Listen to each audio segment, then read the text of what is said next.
Hey guys, welcome back to my channel. So today I will be reviewing the Stila Matte and Metals eyeshadow palette. I bought this off of, what was it, Shoppers Drug Mart. They had like a promotion going on.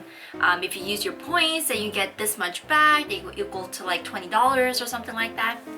Anywho, so I want a new eyeshadow palette. I don't really have much in my makeup drawers right now. I kind of gave away some of my makeup to a friend of mine so he could give it to his girlfriend. It's so sweet. And if you're watching this, hi!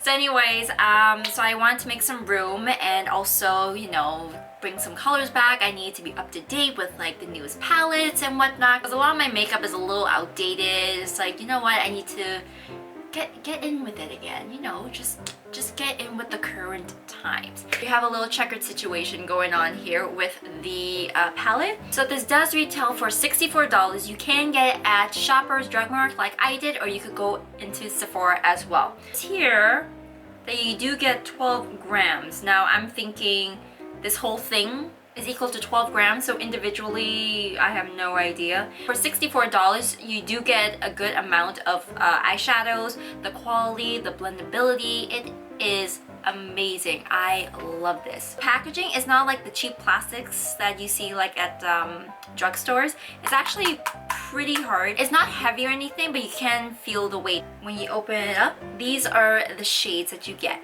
So I have played with them because I wanted to give you guys a good review on this palette and my thoughts on it. You get 12 colors on here. So it is called matte and metals for a reason. So 6 of them are mattes and then the bottom 6 are shimmers. Now I did some swatches. I did finger swatches and a fluffy brush swatch. Again, you do get 12 colors. So I'm just looking at the back of this. Hopefully I got these right. One here is called Vintage, Velvet, Feathered, Fringe, Suede, Velour, Bohemian, Retro, Sequin, Flare, Smolder, Sizzle, and Flare. So immediately what I like about this palette is not only because of the mirror, it's because if you actually saw the palette, you can see that these shadows are packed individually. What do I mean by that? I don't know if you guys could see. When it's packed, you can see like the divider, it is raised a little bit, so the powder won't be going into the other powders as much. Little to none, basically. So that's why I really like. I hate it whenever you use a shadow and then it just goes into like the other colors and it just becomes all muddy and it's just a hot mess. I really hate that. With this, it helps control the kickoff that's going around everywhere when you're picking up the eyeshadow. So I really like that. So with the shimmers, I've noticed that it has a lot more kickback, a little bit more kickback than the mattes, but they are shimmers. They do tend to do that, and then when you do swatch them or put it on your eyes, they will not be as pigmented. I recommend, same thing with all the other shimmer eyeshadows out there, is to spray your brush after you dipped it into the eyeshadow and then apply it onto your lids, because that way it will be a lot more pigmented and it will stand out. It is beautiful. These colors are amazing. Like I said, I did have a chance to wear them probably about like 4 or 5 times, a good decent amount.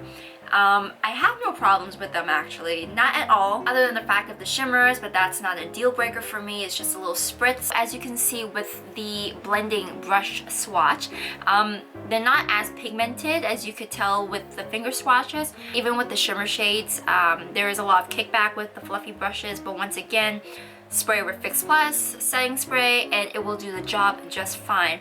The mattes I have no problem with. They are still pigmented, and if anything, you can always build up the color, because it's best to build up a color rather than just putting it all at once, because if there's anything that you need to fix, it's hard to correct that because of the amount of pigmentation that's on there, right? So just slow and gradual, keep blending. If you need to use a little bit more, just go right ahead. You know, just take your time. If you want that nice simple blended look, you need to take time.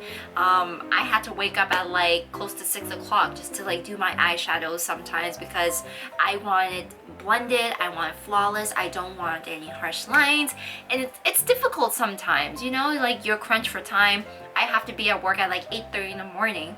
My drive takes almost an hour already. So if you want to do some eyeshadows in the morning and you have an 8:30 job like I do, be mentally prepared that you have to do a lot of blending if you want it to look flawless. Basically. Those are my final thoughts. I hope you guys like this video. I want to keep it short and sweet but get straight to the point. If you guys are into like the pinks, the neutrals, and just a bit of color here, I would totally recommend this palette. It is amazing. The blendability, I can't stress that enough. It is great. And I know some of you guys would be like, hey, I want more pigment, but you know what? Sometimes a lot of pigment can be a bad thing because, once again, if you mess up, it's gonna be harder to fix it. So you don't want something to have too much pigment or too little pigment. You kind of want something in between, because with this you can just build it up slowly and slowly to get to the right amount of concentration that you want in your eyeshadow look. So just to keep that in mind, if you want a lot of pigment, this might not be the palette for you. For me, it has enough in there for me to like make a beautiful eyeshadow look. So take this review with a grain of salt. But anyways, I hope you guys like this video. Don't forget to give this video a thumbs up, subscribe wherever that button is down there, and don't forget to follow me on Instagram and Snapchat, and I'll see you guys in the next one. Bye!